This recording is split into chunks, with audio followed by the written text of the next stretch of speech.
What is the most effective psychological trick you use? I currently manage around 240 people between 6 restaurants. It is often hard to get them to do what is needed. I have found saying "I need your help" is sufficient to get them on board. People want to feel needed and like they are making a difference. Expressing to them as much makes all the difference in the world. My youngest, 4, got into the why phase a little while back. Read an article that said the best way to get them to stop was to ask them "I'm not sure, what do you think?" It is a godsend. They answer their own question, you provide some feedback, "sounds good to me." And they immediately move on. Fucking awesome. I work as a creative director. I have a lot of great clients, unfortunately with a few city managers from their side. They usually go with the mantra of "if it's not my idea, it's not a good idea." I end up, sometimes, telling them about something Google, Tesla, Amazon, Samsung, etc. is doing, and how we could try it. They jump at these ideas. The ideas are actually mine or my team's. Works like a charm. Use this sparingly. Using it as an easy escape is not a good idea. It works, but know when to use it. If you use it all the time, it won't make you look any better. It will also allow people to be promoted who aren't capable of doing the job. I work with a bunch of idiot lawyers and I use the phrase "you're correct" all the time. Even if it's one teeny tiny thing they're correct about, it makes them feel smart and they instantly soften. It also keeps them listening because they're hoping more flattery will come down the pike. Evil cackle. Thanking someone for a trait you want from them. Instead of telling a customer you're sorry for their wait, tell them, "Thank you for your patience or understanding." Works wonders. I have to work with kids a lot, having a summertime job where I volunteer to assist counselors at a camp for service hours and having 5 younger siblings. Don't tell them not to do something. If I told you, "Don't think about unicorns," you'll immediately think about unicorns for the split second I say it. If I instead said, "Think about turtles," you'll think about turtles for at least that split second I said it. Don't tell a kid not to something, rather tell them to do something else. Instead of "Don't hit your sister," say, "Let's play a nice game with your sister." That way you don't put the idea into their mind that you don't want them doing it, which, in their childish manner, fuels the fire to do it more. I don't know if this is an actual thing or not. Or maybe just distractions. But when I do something annoying or bothersome to my husband and he goes quiet, I wait a few minutes and then I ask him a seemingly innocent question, usually on the subject of how certain parts of a car works, or something mechanical. This gets him talking about the car thing and he rambles for like 5 minutes and then bam. He's happy again and not quietly brooding. I'll never tell him I do that because I'm afraid it won't work anymore if he knows about it. It's foolproof though, it works every single time, no matter how bothered he is. I'm a professional poker player. When I am in a pot with one other player, I often try to make them laugh when they are thinking about what to do. If you can get them to laugh, it sets them in a mood where they are unlikely to bluff. I talk a lot in general. It's very common to make jokes at the table even in hands. If I desperately need to poo and I'm on my way to the bathroom, e.g. driving home or walking to one, I'll imagine it in my mind as being really far away. This stops the urgency and I find I can get there calmly.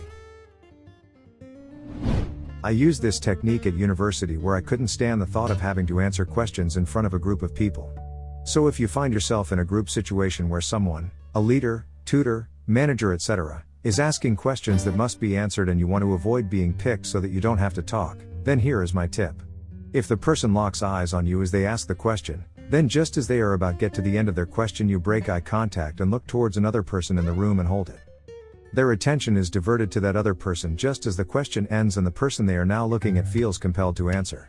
If however the person starts asking the question while looking at someone else, then look at that other person and hold it so you can't get suckered. Use it sparingly because if you do it enough on the same person, they will be on to you.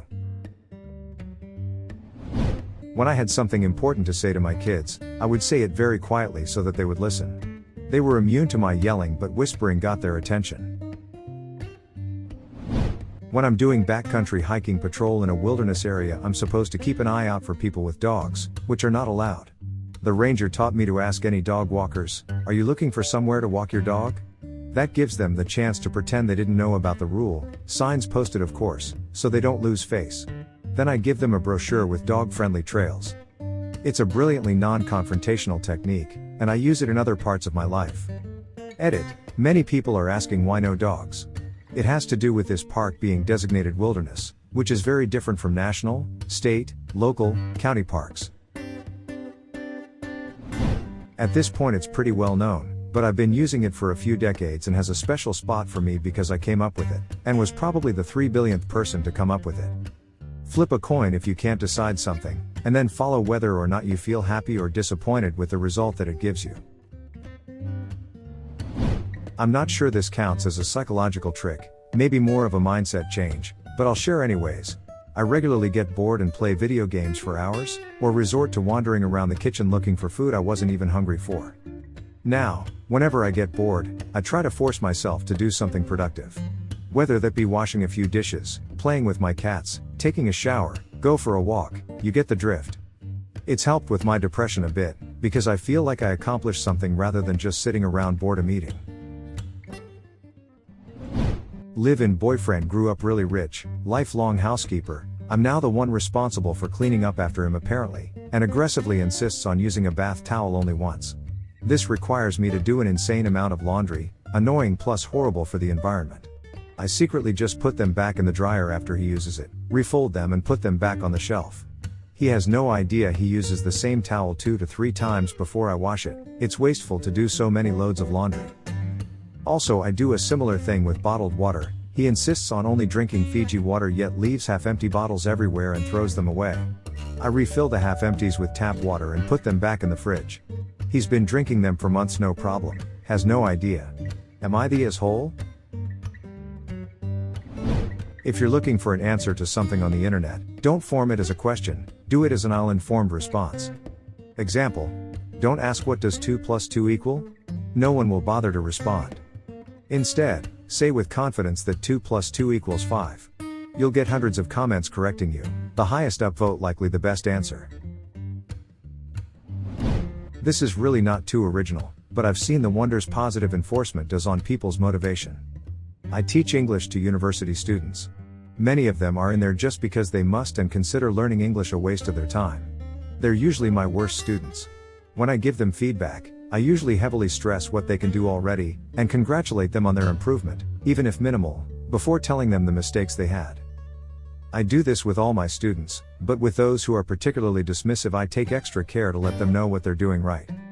Some people jump from hating the language and being terrified of making mistakes to being some of my most proficient students. Overall, each of them showed considerable improvement and engagement in class. Never letting that one go. As a YouTuber, viewers hate when we remind them to leave a like on the video during the first few seconds of the video. If y'all enjoy, please leave a like. It's statistically proven that reminding viewers to leave a like generates at least 30% more ratings. The trick I use is to say if you enjoy, hopefully I can earn your like. This makes the viewer feel like they are in control and I'm not telling them what to do. I receive many positive comments about this technique. Don't say it's okay when someone apologizes. Say something like, "Thank you for apologizing." If someone needs to apologize to you, then it was something that isn't okay. My mom teaches this to her kindergartners and it really does make a difference. Opens doors for growth and conversation too. "Thank you for apologizing, I don't like it when you hit me." Or whatever. Think of my future self. How will my future self feel in an hour or 2 if I skip my gym session? Will my future self be happy if I do this pile of dishes now, before bed? Or would he prefer to have to do it in the morning, before work? I have a 3-month deadline on this project. Will my future self appreciate my current self taking the first 3 or 4 weeks easy, or will he be really pissed off? Essentially delayed gratification. Pretty much all the bad stuff gives us instant gratification, while all the good stuff has delayed gratification. I always try to remember that. If I have to wait to reap the rewards, then it's probably the best option. When you are standing in a group and somebody tells a joke or something funny happens, people tend to look towards the person they like the most while laughing. If someone says they have the hiccups, ask them to prove it. 9/10 times, their hiccups will disappear. Having to summon a hiccup in order to demonstrate will trick your diaphragm into just not hiccuping. I've been able to twist it around on myself with some success as well, but it takes practice. You realize you have hiccups, then try to hiccup. Actively try to make yourself do another one. It'll stop. Smiling. Smile at the bartender, they'll be more likely to come to you quicker. Smile at your colleague in the morning and they'll be more open to the request that you've got for them later. Smile at your kids and they'll feel loved. Smile at your partner and they'll wonder what they've done that's made you so happy. Smile at me and I'll smile back and we'll both feel great for a few minutes. Smile at everyone when you meet them. Smile in a job interview. Smile at the shop worker, the binman, the postman, the random dog walker in the park, the person who nearly bumped into you on the street, the barista, your teacher, your mom and your dad. Smile at yourself in the mirror and give yourself a cheeky wink. Instead of arguing, I start off by agreeing and then state my point of view after addressing the other person's point. Always ends in a positive interaction. Edit. The idea is to show respect for what the other person thinks. Assuming that the person isn't a complete moron, they more than likely have a valid point. Rather than shutting the person down and telling them they're wrong, you listen to them. Then after hearing them out, you can bring up your own point of view. The goal is to have a respectful exchange of opinions rather than a flat-out argument where two people flat out don't agree with each other and leave each other without learning anything from one another.